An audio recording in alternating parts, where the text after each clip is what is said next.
Amy here, and today we are going to learn 7 tips for better sounding audio within OBS. First, we are going to start off with some basics so that you can understand exactly what's happening within that little audio mixer. Then we are going to dive into some filters, and I'm going to explain them so that we can break them down and understand exactly how they work so that you can tweak them to your needs. Better sounding audio really depends on your setup, it depends on your hardware, it depends on what you're doing, and so on. All right, let's nerd out. Okay, so the first thing that we're going to dive into is what do these different colors mean and what is the ideal output scenario? So the red should really be avoided at all costs. It causes clipping in the audio and just, does not create good quality. So we want to avoid that. The yellow is where we want to be. This is where we want our voices to be, and this is where you want to be hitting when you are talking in your microphone, just like I am to you now.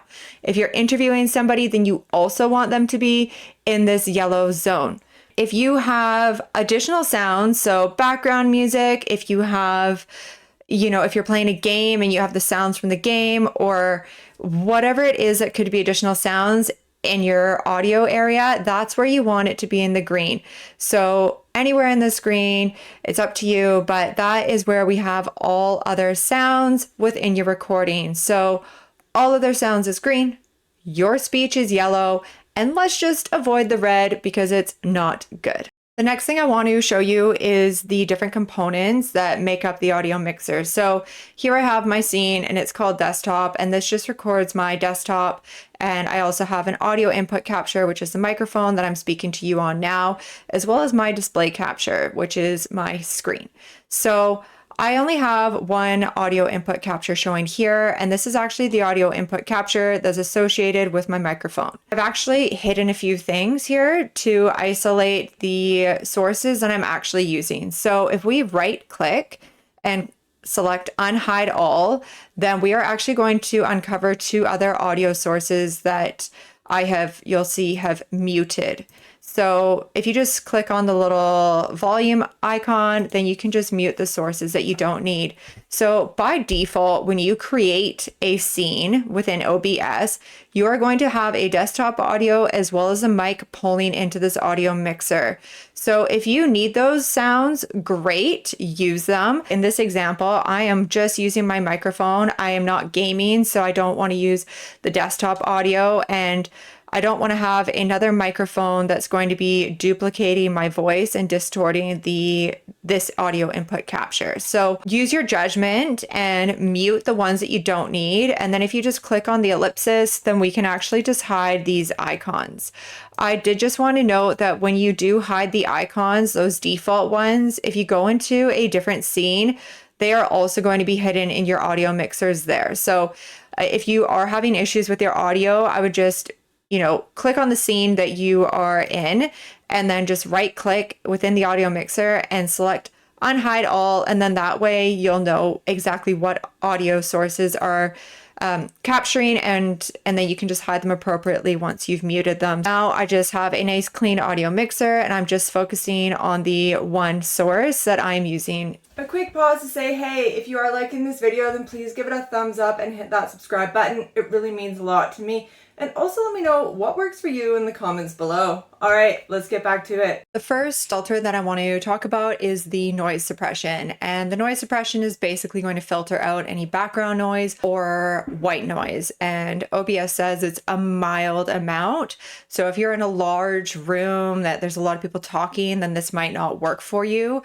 But for example, in my situation, I'm actually talking and there is an airplane that is flying pretty close above my house and you probably can't hear it. So that's a great thing because I know that this is working. So there is a drop down menu here and there are 2 options. I personally like to use the RN noise.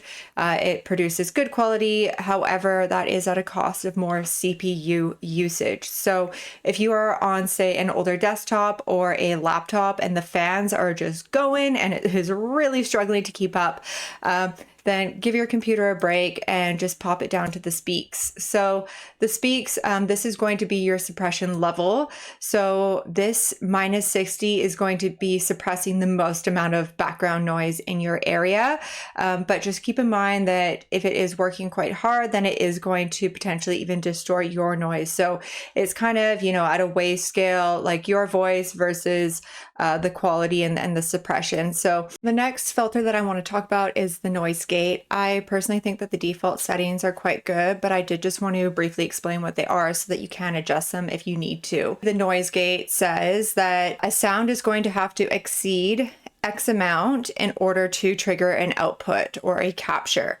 So here's the closed threshold, and that's minus 32. So if you'll see where I'm at right now, then that minus 32 is here. And so anything that is below here is not going to be captured. So, that's like if you're typing on your keyboard while you're recording, then that is not going to trigger a capture.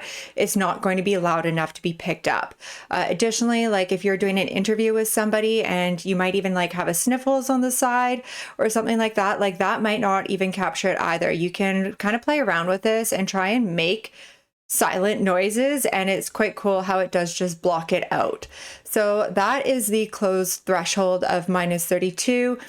Then we have the open threshold of minus 26. So that means that anything that is louder than that sound or is going to create a capture. So you'll notice that I am constantly talking above that capture here. As I said, I'm quite happy with these defaults. I'm not even going to dive into these, but you can, move these up and down as you see fit based on your voice and your personal preferences, as well as your studio setup. All right, the next audio filter is the gain filter. And I am firstly just going to start off by saying that OBS says that this should be defined at the source level. So within your microphone settings, for example, if you are like me and on a very basic microphone that doesn't have all these jazzy fancy features, then what we can do is we can use the gain to either, you're going to see it happening right now, increase or decrease the audio input.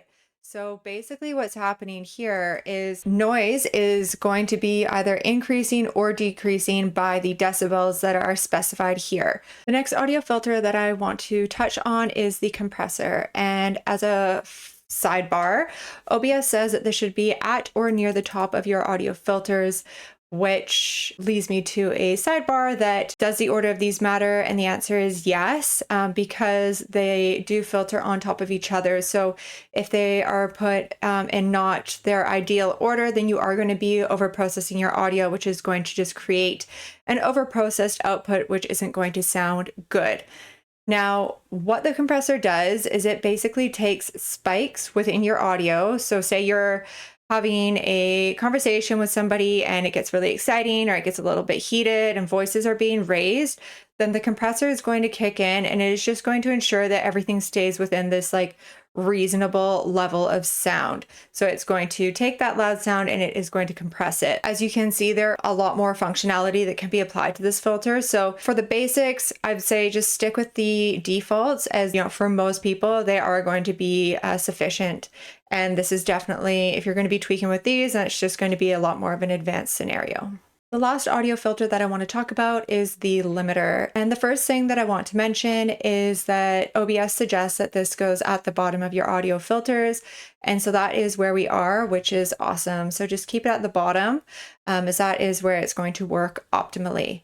Now, what the limiter does is it basically limits your audio level. So the default is minus 6 decibels. Let's just see how that changes as I move it down, totally cutting out my voice at those lower levels. So the default is minus 6. For the release is how quickly the limiter is going to stop compressing audio once this threshold is met and the decibels drop below that threshold. Now, as you can see here, I am pretty much talking and hitting this minus 10 mark in the yellow zone on the audio input capture. So in order for this release to even trigger, I would need to be hitting the minus 6, which is what we have defined in the threshold up here. So for example purposes, let's drag this down to minus 15. And now we can see what's happening with the release as I'm constantly hitting that level and talking to you right now. And so now I'm going to drag it back down and we can see if we can hear anything different. For the limiter, I am actually quite happy with these default settings.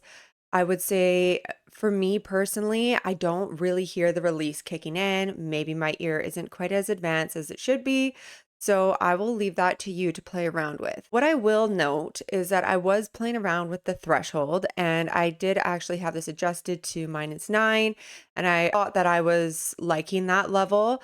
But then I realized that, hey, when I'm talking, I'm hitting that, -10, -9 quite regularly. And so that means that this limiter is kicking in quite regularly, and then it's going to be processing my audio. And because that -9 is still within this nice and healthy yellow range when I'm talking normally, it's unnecessary to process that audio. So that's just my tidbit here on the limiter. I'll let you play around with it and decide again what works best for you. I'm going to keep the default settings as I am happy with how they are working at this time. All right, so that wraps up this video, and I do hope that I've helped you discover your inner nerd today. And I also hope that I've helped you set up some better sounding audio within OBS. All right, thanks for nerding out. We'll see you again.